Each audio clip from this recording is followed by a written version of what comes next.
이번에는 미디어와 관련된 과학 소식을 살펴보고 언론의 과학 보도 내용을 비평해보는 사이언스 앤 미디어 시간입니다. 공공미디어 연구소 이경락 박사 나오셨습니다. 안녕하세요. 네, 안녕하십니까. 네, 오늘은 어떤 주제를 얘기해 볼까요? 예, 오늘은 최근 논란이 되고 있는 찌라시, 즉 유언비어와 또 저널리즘의 관계에 대해서 알아보겠습니다. 이에 대해서 또 과학적 저널리즘, 그것이 어떤 역할을 할 수 있는지에 대해서도 이제 구체적으로 살펴볼 텐데요. 네네. 박근혜 대통령도 언급한 것처럼 최근 이른바 그 찌라시라는 것이 한국 정계를 뒤흔들고 있습니다. 그래서 네. 어떻게 보면 돼지꼬리가 몸통을 흔들고 있다, 이렇게 평가될 수도 있는데요. 그 사실 여부를 떠나서 이러한 상황이 도출된 과정을 살펴보면 한국 사회의 투명성을 논하지 않을 수가 없을 것 같습니다. 네, 사실 사건의 내용은 검찰이 현재 조사 중이니까 좀 더 지켜봐야겠고요. 어째서 이렇게 확인되지 않은 내용들이 영향력을 끼칠 수 있는 겁니까? 예, 원래 이 찌라시는 일종의 선전지 혹은 낯장 광고라는 말을 뜻하는 그 일본 말인데요. 이 선전이란 말 속에는 이른바 허위 사실이어도 무방하다, 이런 그 의미가 들어 있습니다. 즉 광고나 PR, 홍보라고 우리가 부르는 것과는 다르게 선전, 즉 프로파간다는 특정한 정치적 목적을 위해서는 허위 사실을 적시해도 무방한 영역이다, 이렇게 볼 수가 있습니다. 네네. 이와 관련해서는 나치 선전상이었던 게벨스가 유명한 말을 남기기도 했었는데요. 99개의 거짓과 1개의 진실을 적절히 배합하면 사람들은 처음에는 그것을 부정하더라도 나중에는 그 사실을 믿게 된다, 이렇게 이야기를 했었습니다. 네. 즉 찌라시는 거짓을 통해서 특정한 정치적 목적을 수행하고자 하는 것이다, 이렇게 볼 수가 있습니다. 네. 그리고 또 역설적이게도 지금 논란이 되고 있는 이른바 찌라시를 정리한 것뿐이다, 이렇게 얘기하고 있는 청와대 작성 문건, 이것 속에서도 어떻게 찌라시를 이용해야 된다, 이런 식의 내용들이 들어있었다는 것이죠. 이것은 말 그대로 우리 사회가 거짓말에 얼마나 쉽게 영향을 받는지를 방증하는 것이다, 이렇게 볼 수가 있는데요. 네. 이러한 상황이 발생하는 가장 큰 원인은 일단 투명성의 부재에서 꼽을 수가 있을 것 같습니다. 네, 투명성의 부재라면 공개된 정보가 정확하지 않거나 제대로 공개되지 않은 상황이 그런 상황이라 말할 수 있겠는데, 네. 그럼 어떤 게 보통 그런 거에 속할 수 있을까요? 그와 관련해서는 가깝게는 세월호 참사에서도 찾을 수 있는데요. 네. 예를 들어서 진도 BTS의 그 대응에 대해서 사건 초기에는 정부가 관련된 내용을 확실히 밝히지 않았었거든요. 그런 부분도 있었고, 실제로 해당 데이터나 CCTV 영상, 이런 것들이 좀 사라졌기도 했었던 부분.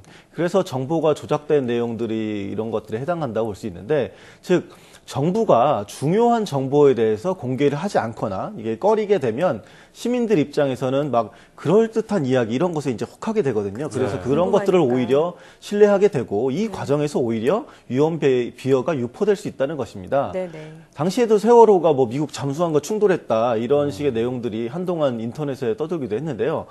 이는 가장 중요한 정보원이라고 볼 수 있는 정부가 정확한 내용을 공개하지 않고, 또한 또 이런 상황에서 언론이 관련된 내용을 이제 과학적으로 이제 증명하거나 이래야 되는데 그렇게 분석하지 못한 때문이다, 이렇게 볼 수가 있습니다. 네, 그렇다면 이런 유언비어나 루머, 풍문들이 우리 사회에서 사라져야 할 오류라고 봐야 할까요? 예, 문제는 그 이른바 루머나 유언비어, 카드라 통신이다, 이렇게 얘기하는 것들이 그 내용의 허위만 가지고 가치를 판단하기는 좀 어렵다는 측면에 있습니다. 네. 이는 방금 말씀드린 것처럼 왜 유언비어가 발생하는가, 그리고 어째서 이것이 찌라시라는 형태로 제작되는가, 이런 것에 대해서 근원적인 질문을 통해서 이제 답을 찾아야 될 것 같은데요. 우선 우리 근현대사 속으로 들어가 보면 이른바 그 유언비어와 찌라시가 부정적인 역할만 했던 것은 아닙니다. 네. 이른바 그 중앙정보부의 기관원들이 언론사에 이제 상주를 하고, 또 광주의 민주화 운동의 참상을 어떤 언론도 전하지 못했던 그런 사공하고 머공하고 시절에는 광주에서 그랬다 하더라 하는 그런 유언비어와 대학생들이 갱지에 막 이렇게 인쇄해서 직접 잉크를 발라서 만들어서 네. 뿌린 찌라시가 어떻게 보면 사건의 진실을 전하기도 했습니다. 네네. 즉 언로가 통제된 상황에서 유언비어와 찌라시는 어떻게 보면 과거에는 사실을 파악할 수 있는, 진실을 접근할 수 있는 그런 단서로 작용하기도 했었습니다. 네. 네. 그런 게 통할 때는 물론 언론 통제가 심한 그런 네. 시대적 상황 때문에 그러지 않았나 생각이 드는데, 그럼 요즘에도 이런 찌라시가 영향력을 발휘하는 이유는 무엇이 있을까요? 이는 아까도 말씀드린 것처럼 우리 정부의 투명성 문제, 그런 네. 것에서 제기를 할 수가 있습니다. 세월호 사건에 있어서도 초기 전원 구조 발표라던가 네. 또 해경의 부적절한 대응이 사건 이후에도 또 불거졌는데요. 게다가 또 오히려 현장에서 문제를 당시 제기했었던 부분, 이른바 유언비어라고 처음에 생각됐던 부분들이 나중에 보도를 통해서 사실로 확인되면서 네. 정부에 대한 신뢰도가 크게 떨어졌었습니다.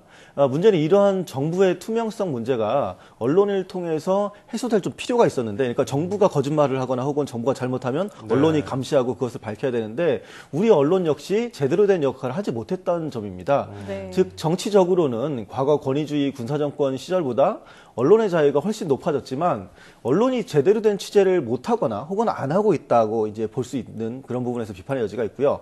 그러다 보니 이른바 시민 저널리즘의 영역에서 SNS 등의 다양한 주장들이 올라오게 되는데, 문제는 이 과정에서 뭐 과거처럼 뭐 일종의 진실의 파편으로서 유언비어가 이렇게 제작되거나 하는 것이 아니라 말 그대로 거짓말에 해당하는 허위 사실에 불과한 유언비어가 범람을 하게 된다는 것입니다.